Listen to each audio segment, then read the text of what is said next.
So the big question is this: how do most agents who struggle to get the information that most successful agents hoard to themselves grow and prosper without this information?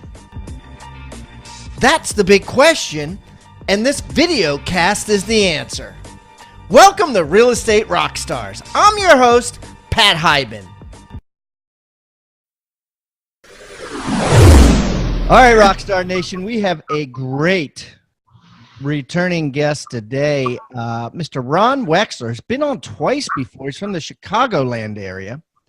And I have watched a progressive growth with this gentleman. It's really neat because, Ron, was early in. He was like episode 156. Then he was episode 272.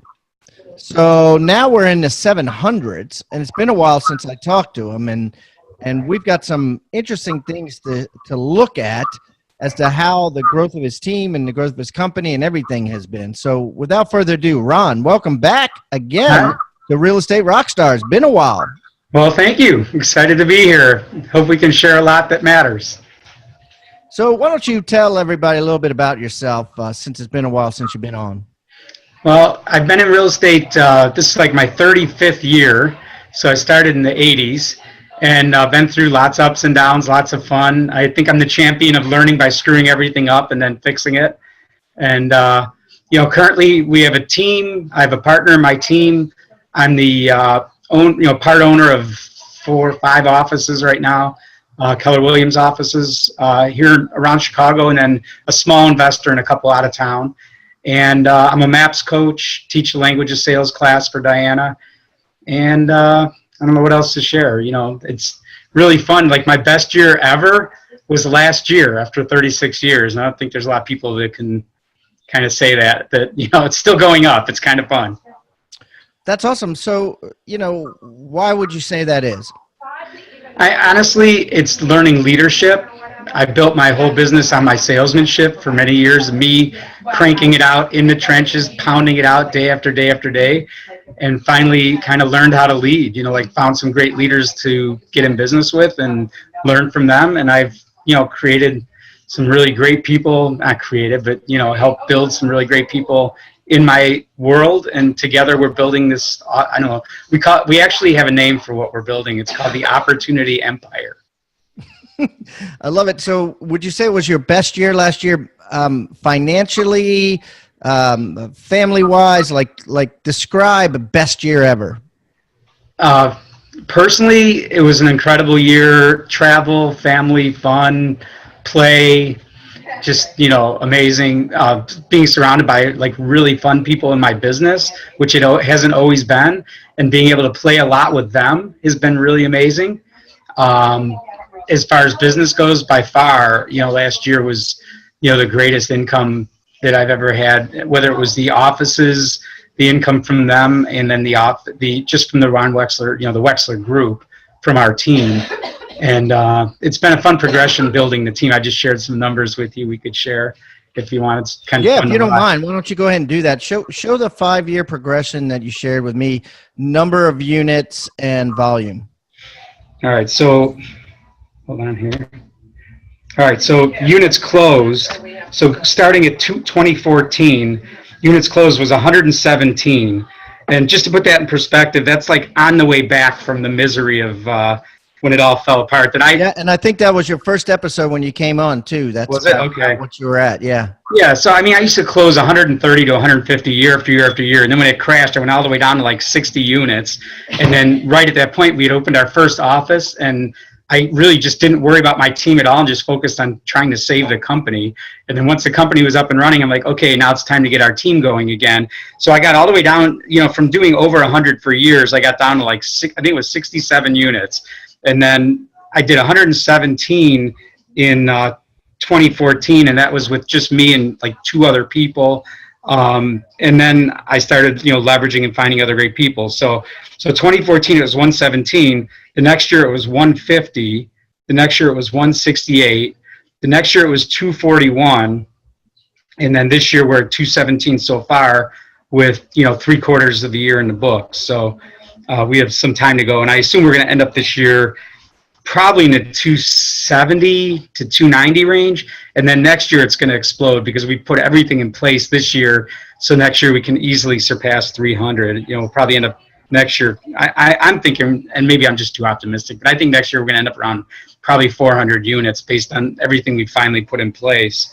And we could talk about that progression. I don't know if you want to hear the GCI for those years too? Yeah, well, we like to call it ECI on the show, ego commission income, because we always like to look at profit as well. But we'll talk about that. But go ahead and run down your total gross commissions. Right. So it's interesting you just said that, because when I started the partnership that I'll tell you a little bit about that helped us have this great jump, what I said to my now 50-50 partner was, I'm not taking a cut in pay, but I don't have to have a raise until we have everything in place and we're cranking a lot of dollars. So a lot of the gain that we've had, when you hear these numbers, a lot of that gain just went right back into building the business, which was fine with me. I took home the same paycheck every 2 weeks for the last 5 years, if that makes sense. So yes, even when it was, were your tax returns pretty much the same? No. I mean, well, they were higher gross, higher expenses. What was the net adjusted gross income? Would you say Well, here's the thing. If you look at the net, to me personally, because I now have a 50-50 partner, so we probably doubled the net, but I'm not taking it all to me because the other half's going to my partner, Tammy. Got it.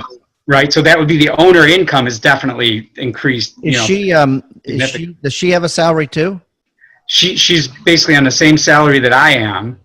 And then, we're splitting any profit. And honestly, there's not really any big profit over that right now because we put all the rest into people, systems, marketing. We had to take, I did 2 hours of lead gen, 2 to 4 hours of lead gen every single day from 1993 until 3 years ago when Tammy said you're not allowed to do the lead gen anymore. Right. And she replaced me with other people. Well, there's a cost to replacing.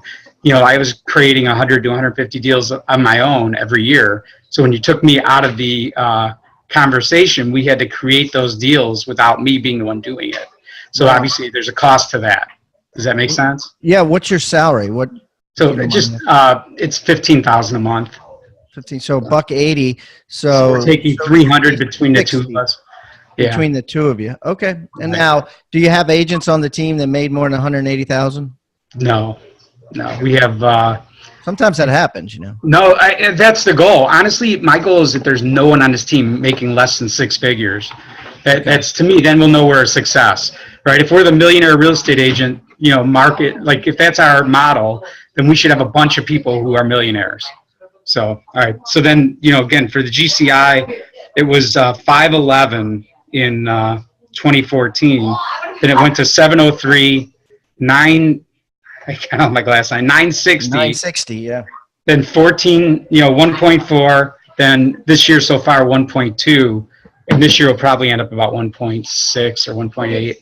Just depends how well we do the next 3 weeks. Right, because it's October now. So right. So you're okay. So we have 4 weeks here. You're going up higher and higher, gross commission wise, right. Keeping the same salary, but you're putting more and more money in the business, so that eventually you'll be able to either raise your salary or just start taking profits. Right, that's the goal. Right. Well, the goal is that we keep our salaries the same, and then we profit share. So we're going to take that leftover profit after our base salaries, and then we're going to use that profit in a profit share program for our team. So we'll probably keep 70% for me and Tammy, and then profit share the other 30, something along those lines. I mean, we've got it all figured out. We haven't hit it yet because we've been, you experiment. You decide you're going to spend $10,000 a month on radio and see what happens, kind of thing. Yeah. So it's fun. It's fun, definitely. So talk to me about hours worked. So would you say your hours worked have stayed the same, increased, or decreased over this 5-year period? Oh, no, my time on the team is probably, I'm here every day, but the actual stuff I'm doing strictly for the team is probably an hour a day or an hour and a half a day. Maybe 2 hours at the most.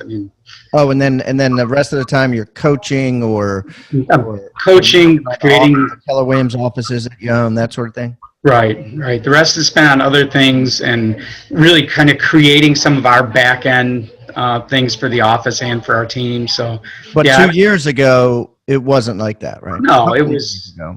I was here at 7:30 every morning and went home, at 5 o'clock every day. And in those, 8 or 9 hours, I was 100% being an agent with a business. And So, what were you doing? So what were you doing? Let's say, at when you were at 150, 168 units, that realm so before Tammy fired you. What were you So doing?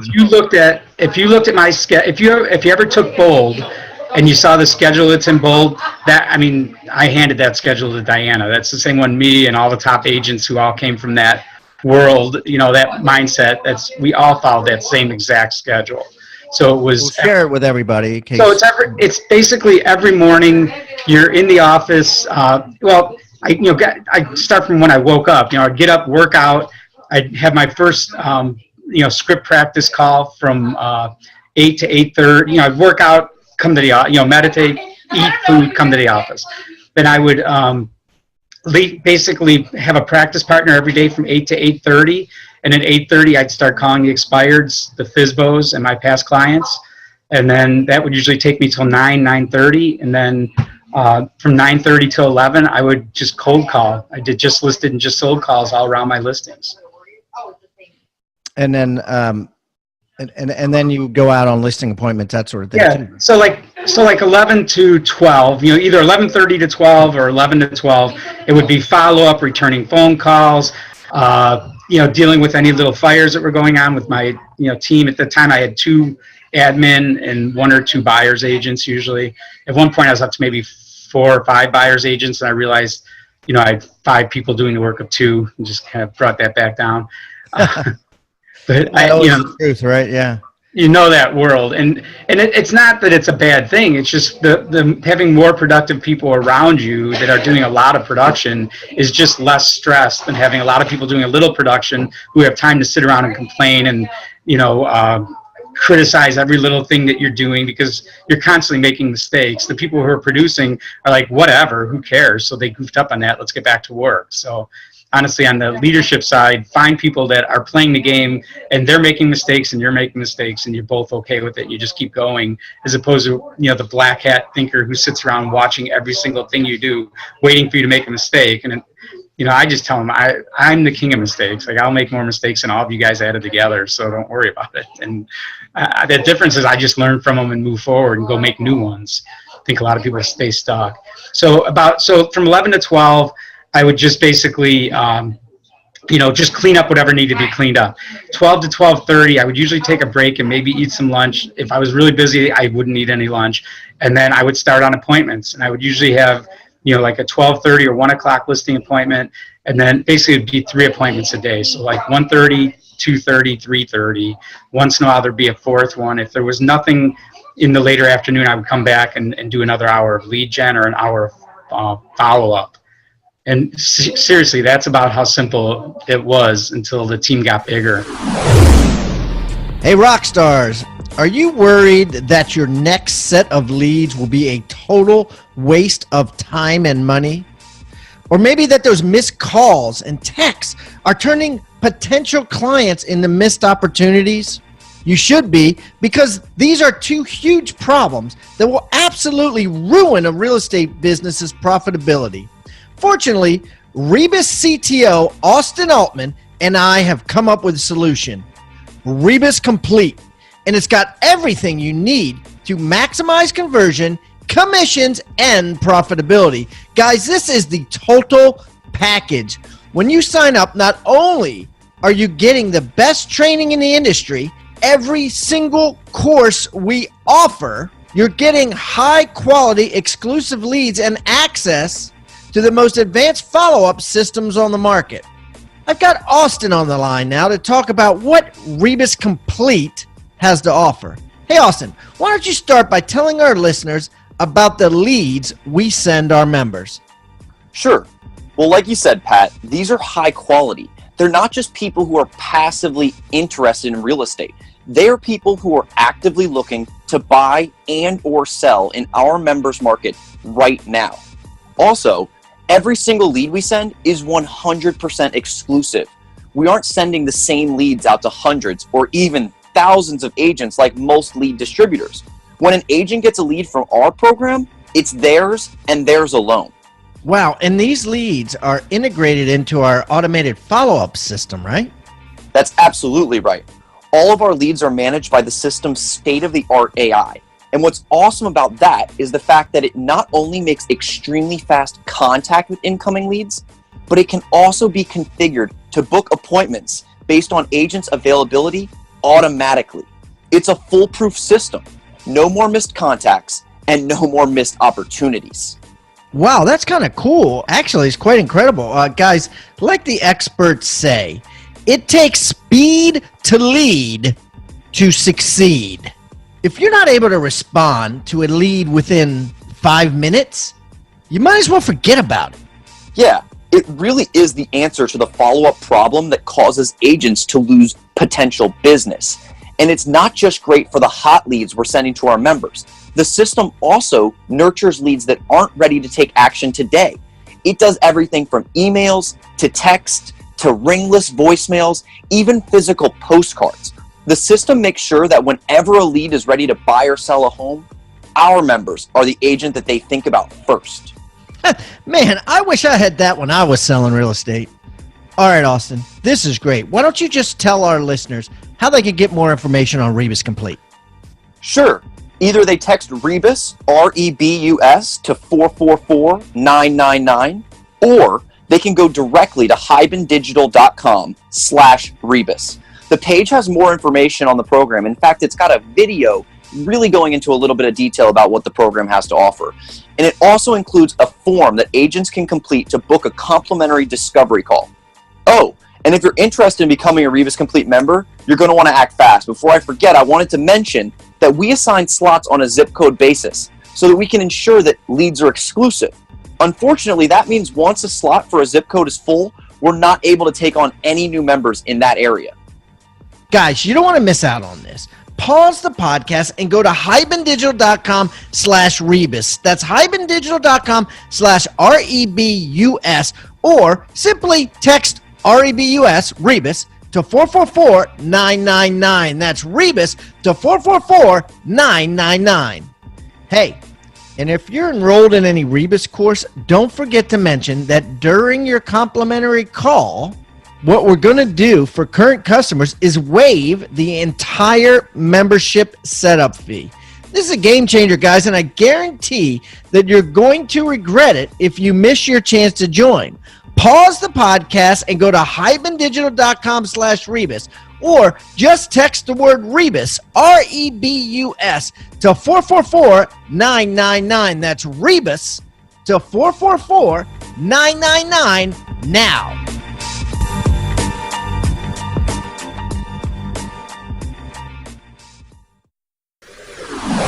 Yeah, that's interesting. So tell me what it looks like now. So now I still get here, I work out pretty close to the office. I'm here by, like today I got here at 7:15 or something like that. I'm usually here pretty early. Now I'm just cleaning up whatever needs to be cleaned up. They just started a bold right across the hall from me, and they're trying to get me to come in to say hi to everybody. And I'm like, well, I got this call to do today. So, usually I'll get distracted a little in the morning. Our team has a meeting every day at 8:30, which you're probably going to hear in the background shortly. And they do, they all give their numbers. They do a chant. They do a little Wexler group song they made up. And then everybody gets to work. And I'm back. I stay out of that meeting because I want Tammy to lead it. I don't want to inject myself where she's leading. So I'm just in here. I'm doing a lot of literally like Facebook follow-up and posts and things like that help generate a lot of referrals from people. So I guess you can consider that still lead generating. And then I'm usually cleaning up something from my language of sales maps program. Basically doing, grading homework more or less with people from that program. And I couldn't even tell you what I do the rest of the day. I just spend a lot of time just, creating things like, I'll sit in coaching they'll ask me to come in and do some script practice, sometimes. And like I said, the rest of the time, it's kind of working on the global.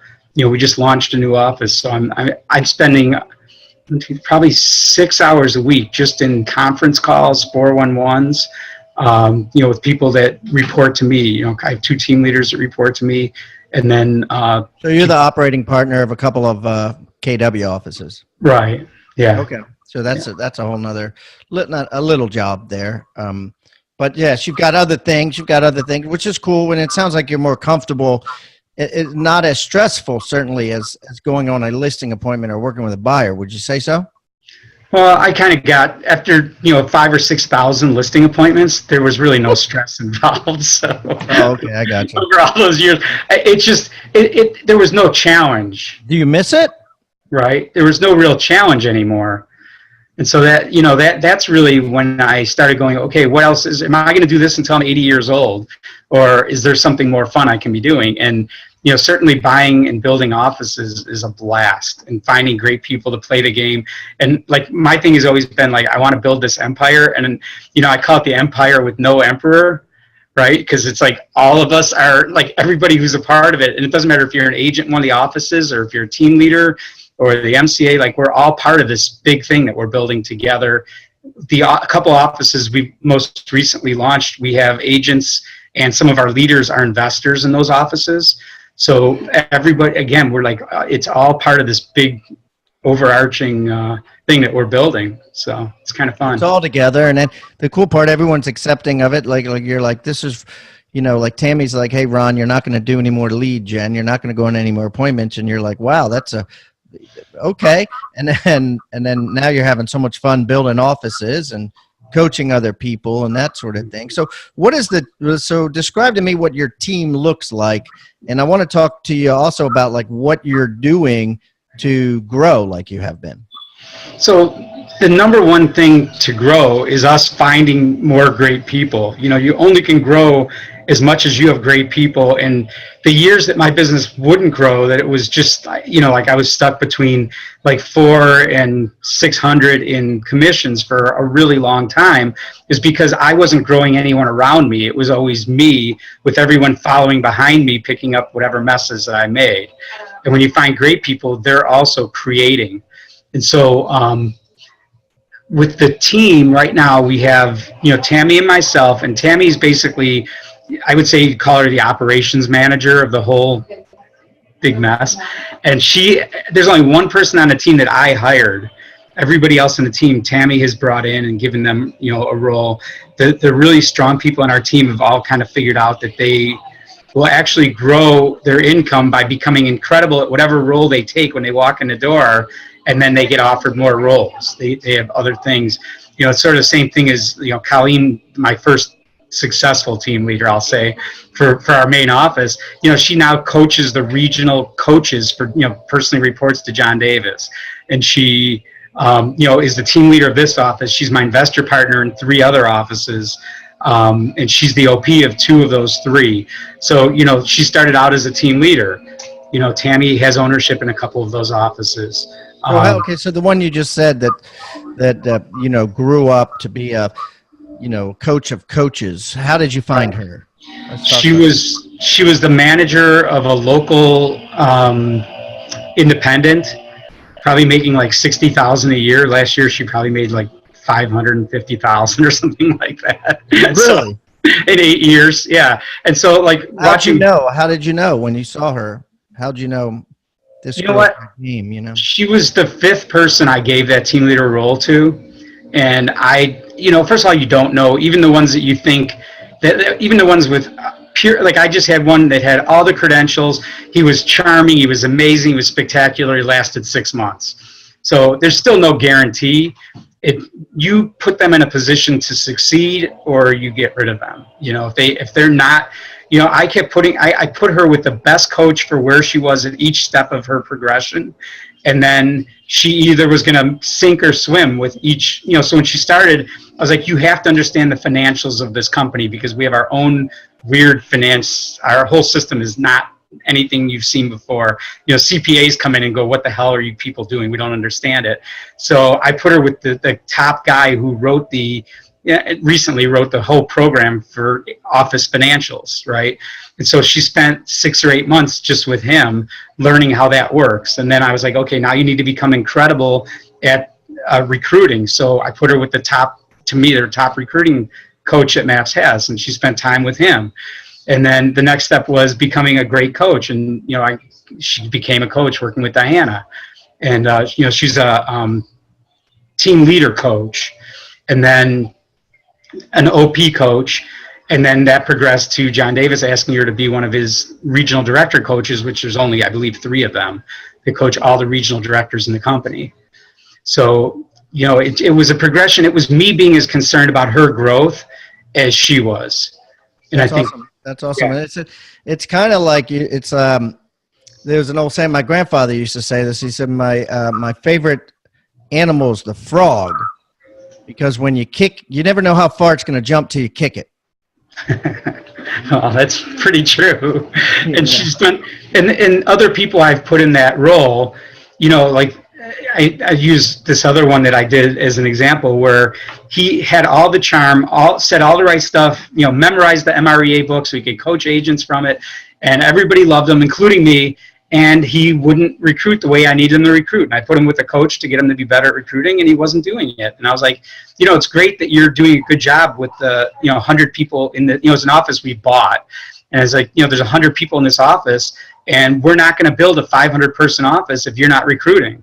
And my goal is to have all the offices be 500-person offices. So, at 500, when you take the ownership and you divide it up to a lot of people, you can't have a 100-person office and have it make any significant difference in anyone's life. At 500 agents, everybody's making a lot of money, and the profit share is amazing. And, it's now an environment for growth. And then in that world, like, we have several leaders. We have our MCA in one of the other offices we opened, started out here answering phones at the front desk. We have another person that's Colleen's executive assistant, started out answering phones at the front desk. So, it's like, if you come into our world and play the game the way we want to play it, you're going to do really well. If you don't want to play the game, that's okay. Just, you're not going to fit in, because no one here gets to be a cul-de-sac. If you ever read the Millionaire Agent book, there's capacity talent and cul-de-sac talent, and nobody gets a cul-de-sac which is you sit at your desk for the next 20 years and do the same job. There's nobody, nobody gets to be like that. And capacity talent is what? There's no end. You just keep giving them more opportunity, and until they hit the ceiling. Yep. And when they hit a ceiling, every time they hit a ceiling, it's just, for them, it's just a training issue. It's not right, where some people it's I give up issue. It's like, no, you have, just like when you look at my thing, I mean, all the people that I've been in real estate with, the guys that started when I did 30 years ago, almost all of them are gone. Right? They had their career, they got up to 100 deals a year or 80 deals a year or whatever, and then they're finished. And like, that's in a way, that's... What does that mean, finished? You mean they quit? Yeah, they quit, or they, sold their name to somebody and disappeared. I mean, they don't exist anymore. And I was like 10 years young. Like, I was in a RE/MAX office when I first started. I was there for 20 years. So I got there when I was like 25, and I left when I was 45, and got involved with KW. And in that 20 years, I was the youngest person. They were all 10, 12 years older than me when I got there. So they're all 10, 12 years older than me now. I'm almost 60, and they're all, gone. There's one or two of those people around, or they're just, they sell a house here and there, and they're doing they're all kind of retired. Or so what's your point? My point is, that's the difference between cul-de-sac and capacity. Like, right now, I just want to keep going. I want to see you want to keep opening new doors and doing more things and finding right. Yeah, and I'm not saying the way they did it is wrong. I see them when I go to the health club in the morning. Some of them are in there working out, and then they, just go chill out the rest. I mean, they could have 10 million in the bank. You know what I mean? Like, you just don't know. Right. Maybe not. I mean, it would be bad if they actually. I don't think any of them. I guess the worst is when they are, 80 and they're still calling FSBOs, right? Or they're still prospecting, or still doing anything. It's okay to do it if it's okay. Anything real estate wise. I think it's okay to keep going if it's for the love of the game, not because you have to eat. Right, not because you need the commission. Right. I don't have to, like, where I'm at right now, I could very comfortably live till the day I die. I'm playing the game. Well, for some people like you and me, we want new challenges. It's kind of like you said, and I felt the same way. Like I fell asleep on a listing appointment. That's how bad it was. Right. Yeah. And I that's a true story. Luckily, I was with my partner Mike Sloan. He kicked me under the table. But the end of the day, we get bored. In that cul-de-sac. That cul-de-sac is boring after a while. Right. And unfortunately, a lot of people just kind of leave themselves there. And if that's, I'm not putting that down, because if that's okay for you, that's okay. You can't do the empire that we're working on if you don't take it to the next level. That's all. I'm having a lot of fun. Cool. I mean, each year when I do my numbers, one of the numbers I'm looking at is how many people are going to be in our empire. And I literally add the number of agents in every office that we're a part of. And I look at the people, the other sources of income that I have and the people involved in it. How many agents are in your empire now? So right now we're between 700 and 800. So let's say you have 750 agents in your empire, right? Right. Where do you want it to be? I want it to be 15,000. 15,000. And are you buying other offices that are struggling to meet their numbers or get to significant profit? So we've launched basically 3 in the last year and a half. Launched them, which means you started them brand new. Well, no, hold on. So one of them was a brand new launch in an area that had Keller Williams that went away. And so we started it over again there. You opened a fresh new office. A fresh new office, and Okay. which has been great, and that one's doing real well. Then we took over one, and I mean, it's Market Center 142, if that tells you anything. So, the Market Center. Because a lot of, it's not, we can't assume that everybody understands the KW lingo. So break all this down to, so everybody knows the hell you're talking about. Yeah. The office that we launched, the main office that I'm part of that has 500 agents, that one, when we launched it 13 years ago, was Market Center 644. They started at number 1, so that's all I'm saying. The one we took over. So what he's saying is there's been 800-900 offices that have opened. Exactly. And those are numbers, kind of like a scroll number. When you get into a fraternity or sorority, you get a scroll number. You're the 800th person to join the fraternity. At least that's how it was with mine. These are numbers, launch numbers. So right. So now the numbers, the end of the total. Right. So the one that we just got, so that was the second one. The third one we just took over, or we just launched from scratch in an area that never had one. And that one, I think I haven't looked, but I think the Market Center number is like 1,300 or something like that, right? There's been 1,300 Keller Williams offices opened.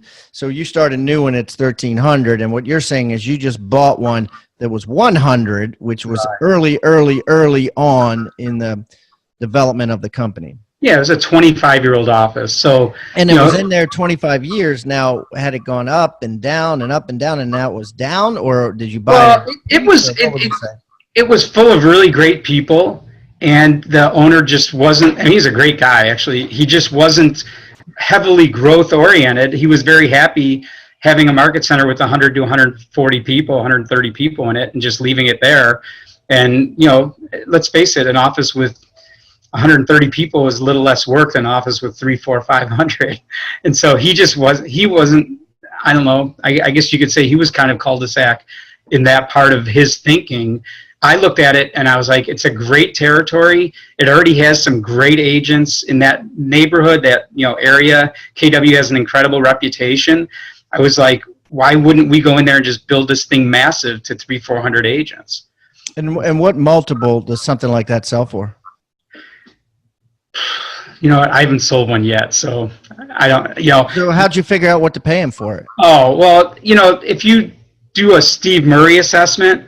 Yeah, Steve Murray's like 3.5 EBITDA, something like that. Yeah. So, I mean, but we didn't pay anywhere near that, but it was because, some of the liabilities that they came with it and all that. So I would say the price we paid for it was very reasonable. And at the same time, what I said to the previous ownership group was, your profit's going to come because a lot of this group right here is all in your Keller Williams profit share downline. So we're going to triple the profit, which means you're going to triple your profit share off of this office. So you bought it on the cheap. You didn't pay three or four EBITDA. You just took it over more or less. We just more or less took it over, and I think they were happy to be done with it, to be perfectly honest. And yeah, sometimes that happens. You know what I mean? Because for some people, like you said, if they've reached that ceiling, or they're tired, right, or they want to stay in that cul-de-sac, but they can't. They feel like they're on a treadmill, and they're just looking for somebody like you to have a different mindset. So let's move back to your team. So Tammy runs a team. So Tammy runs a team. Tell me how it looks. Tell me what you guys do. Explain the whole thing. All right, we've had one listing specialist for the last few years, and we're just training 2 more because we realized it was way too much on one person's shoulders. And so we had one person listing like 250 houses a year, and between 2 and 250. Okay, one person listing 250 houses a year. So how do you pay that agent? She gets paid per closing, like $700 on a just flat $700. Right, and then if it's over, I think it was over at settlement.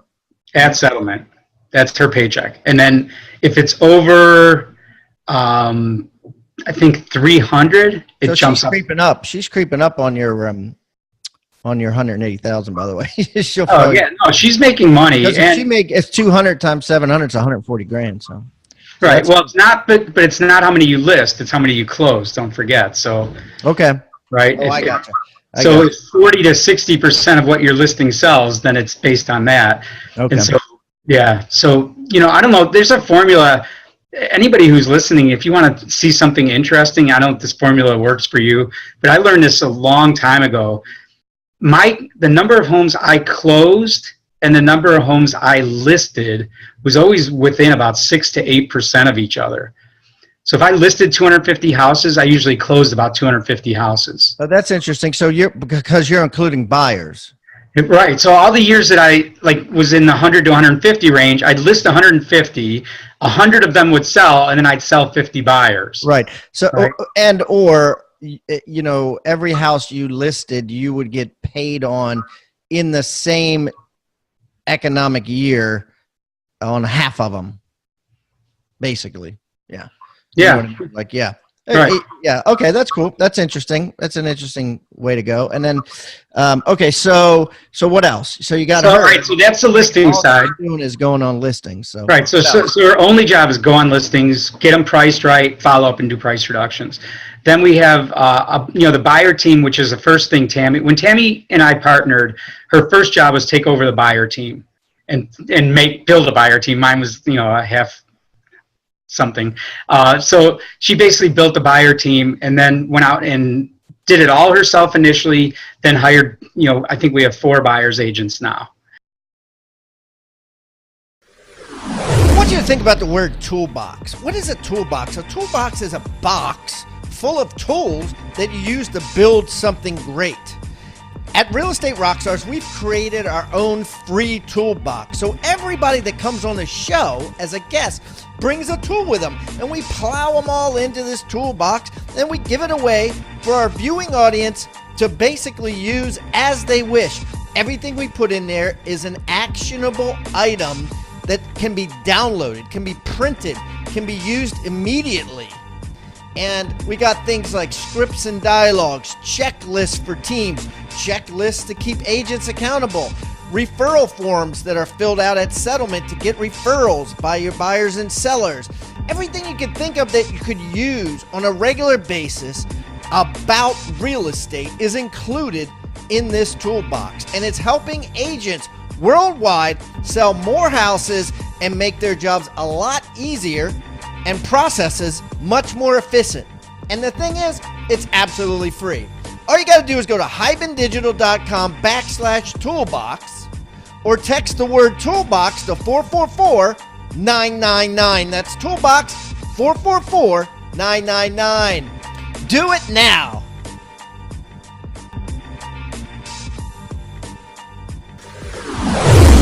And so, they're basically paid a percentage of the commission. Basically, half of every closing goes to the team to run the expenses on the buyer side, and the other half goes to Tammy and her buyer's agents. Okay, so let's slow this down. So you take a commission, half goes to the team to pay the overhead, the salaries, half goes to Tammy, and then she could pay buyer agents out of that.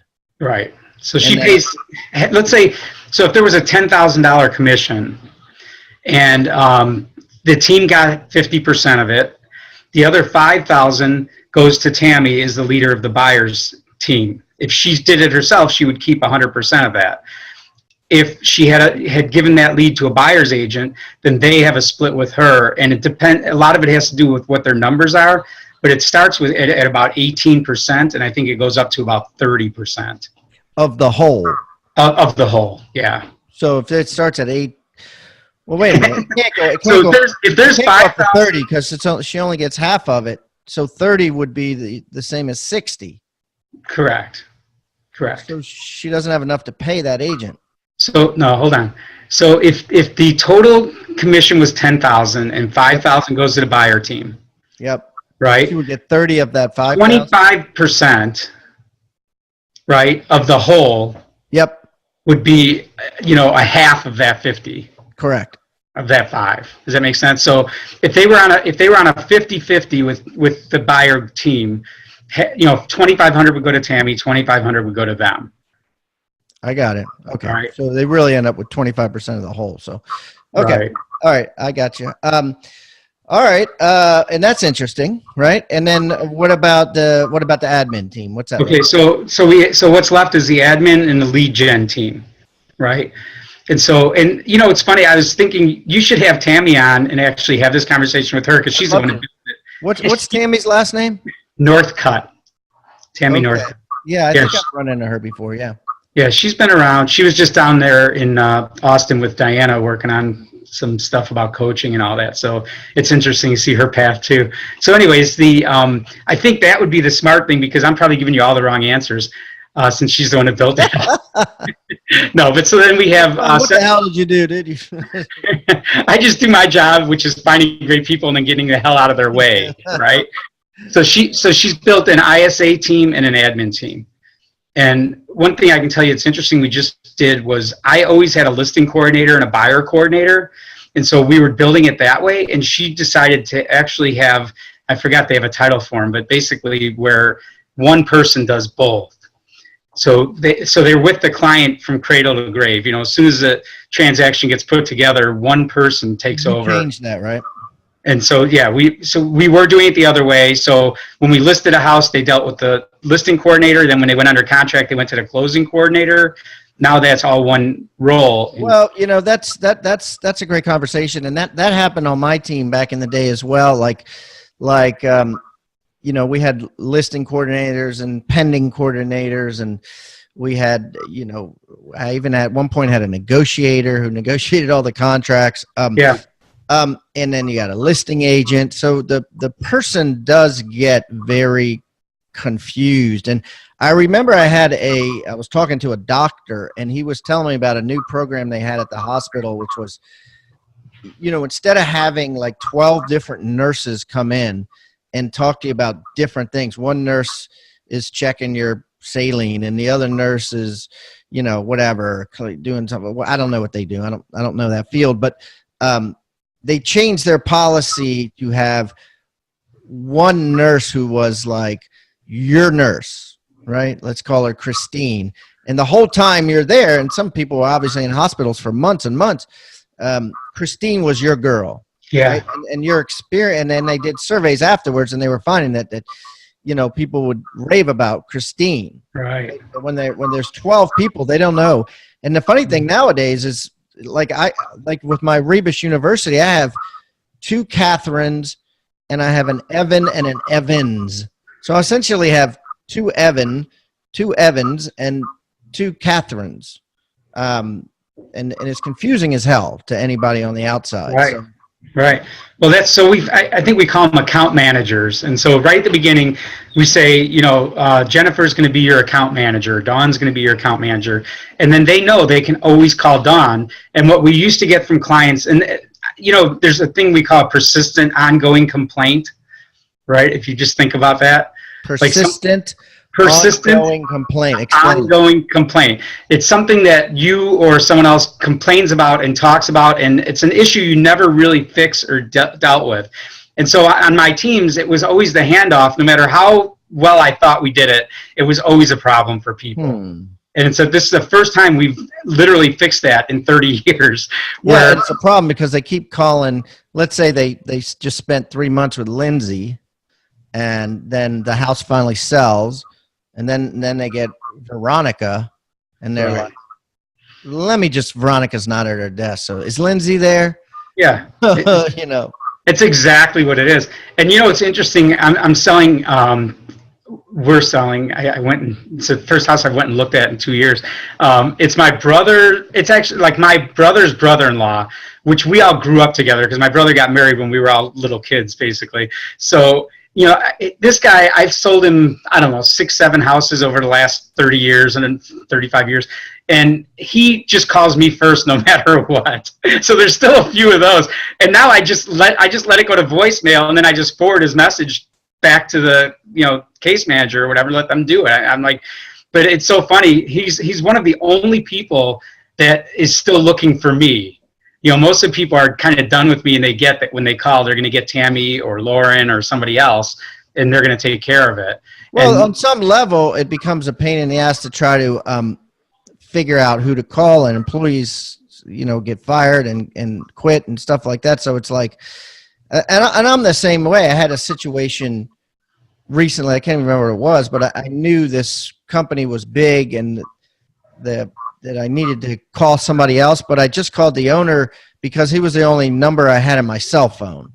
Sure. And I knew I was bothering him, and he was going to send me to somebody else. And, but I didn't have time to mess with it. So I just texted him, So you just direct, and he'll just direct you. It's sort of like when I go to buy a car, like I pretty much know the owner of all the car dealerships where I buy cars. I always start with that person. I never end with them. Right? They just say, oh, here's Bill. He'll take you on the test drive. And then you end up with Bill. And then at some point, Bill pretends to go get a better price from the guy that or whatever, and all that. But, my goal, and even changing the name of the team, it was, the Ron Wexler team or whatever. And now it's the Wexler Group. And I even offered Tammy, I was like, you want to take my name off it completely? I don't care. It seems kind of crazy after 30 years of me building that name. But if at least you take my first name off, they won't be looking for me as much. And that's really worked. Like just having it be the last name doesn't really mean anything, to everybody. So that's worked out pretty good. Because if it did, then they would call Gary Keller, right? Or Mr. Caldwell. Yep. Or Mr. Long or Mr. Foster. You know what I mean? They would. And so the last name is just a name. I mean, when you go to, buy a hamburger, you're not like, well, I would like to speak to Mr. McDonald. Yeah, right. So, whatever. I mean, to me, that was the goal. Not that if somebody really wants to talk to me and they're, past client or whatever, I don't have a problem speaking to them. I just, when it comes to the actual transaction, if they start asking me questions, my answer is always, I'll have to check with, fill in the name. Like, it's not my, my role anymore. No matter what. Yeah. So how long ago did you merge with Tammy? So she started working with me 3 years ago. Really? And became my 50-50 part. Look at my progression. You can see where she started. So, well, this is interesting. So you were 32 years doing it yourself. Right. And then how long had she been in the business?